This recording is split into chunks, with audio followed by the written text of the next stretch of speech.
সবার বাসায় সকালবেলার নাস্তায় রুটিটা কিন্তু কম বেশি সবাই তৈরি করতে হয়, কিন্তু রুটি বেলতে যে কী ঝামেলা লাগে সেটা আর বলার মতো না।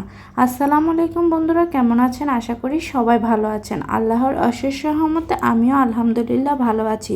তো যে কথা বলছিলাম, যেহেতু এখন রমজান মাসে কিন্তু একদিক থেকে ভালোই, সকালবেলা কোনো রকম নাস্তার ঝামেলা করতে হয় না, বাচ্চাদেরকে অল্প স্বল্প কিছু একটা দিয়ে বুঝ দিয়ে দিলেই হয়ে যায়। কিন্তু এখন যেহেতু রমজান শেষ, সকালে তো বাসার প্রত্যেকটা মানুষের জন্য নাস্তা লাগে, আর বেশিরভাগ সময় কিন্তু সবাই কম বেশি রুটিই খায়, আর সবার বাসায় আমার মনে হয় তাই।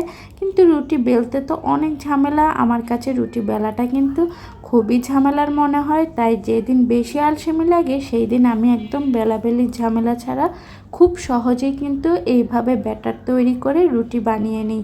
মানে একদম পারফেক্টভাবে বলতে গেলেই রুটিটা বানানো হয়ে যায়, কিছুই না, শুধু আটার মধ্যে একটু লবণ আর একটু পানি দিয়ে গুলে নিতে হবে। আর গোলাটা কিন্তু একটু পাতলাও, বেশি পাতলাও হবে না, আবার অত বেশি ঘনও হবে না, মিডিয়াম টাইপের হবে। তারপর এরকম একটা ফ্রাই প্যানের মধ্যে একটু তেল ব্রাশ করে দিতে হবে। তেল ব্রাশ করে এরকম করে জাস্ট চামচ দিয়ে ছড়িয়ে দিলেই কিন্তু হয়ে যাবে। আর এটা কিন্তু খুবই নরম টাইপের হয়, একটু চেপে চেপে দিলে কিন্তু একটু নরমই হয়, অত বেশি শক্তও হয় না। আর খুব বেশি তাড়াতাড়ি নামালে কিন্তু এটা একটু নরম টাইপের থাকে। আর যদি চান যে একটু শক্ত করে খাবেন, সেটা একটু চেপে চেপে দিলেই কিন্তু হয়ে যায়।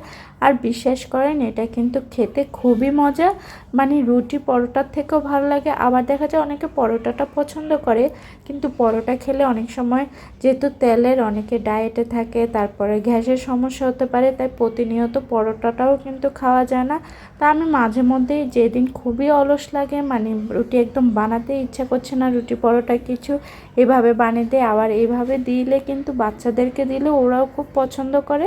তবে এটা গরম গরম, মানে একটু গরম গরম খেলেই ভালো লাগে, বেশি ঠান্ডা হয়ে গেলে খেতে অতটা ভালো লাগে না। এটা ইনস্ট্যান্ট, গরম গরম খেলেই কিন্তু ভালো লাগে, মানে এখন বানিয়ে দিচ্ছেন এখন খাচ্ছে, এরকম খেলে কিন্তু বেশি স্বাদটা পাওয়া যায়।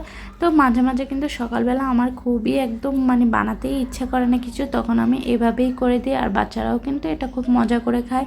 আর এটা কিন্তু মাংসের সাথে খেতে খুবই দুর্দান্ত লাগে। বাসায় অন্তত একবার হলেও ট্রাই করে দেখতে পারেন। আর আমার কাছে কিন্তু এই রেসিপিটা খুব সহজও মনে হয়, যেহেতু বেলাবেলির কোনো ঝামেলা করতে হয় না। আর আমাদের বাসায় কিন্তু মুরব্বীরা, মানে সবাই কিন্তু অন্যান্য যে নাস্তা, যেমন সিম্পল নাস্তাগুলো, পাউরুটি তারপরে ভাত, এগুলো কেউ খাবেই না। তো আপনাদের কি বাসায় এরকম নাকি, এরকম প্যারা সহ্য করতে হয় নাকি, অবশ্যই কিন্তু কমেন্ট করে জানাবেন। তো বললামই তো, এই তো সুন্দর করে এপিট ওপিট ইয়া করে আমি খুব সহজেই, খুব অল্প সময়ে বেলাবেলির কোনো রকম ঝামেলা ছাড়াই কিন্তু রুটিটা বানিয়ে নিলাম। তো এভাবে কিন্তু খুব সহজে আপনারাও পারেন, যদি আমার মতো অলস হয়ে থাকেন তাহলে।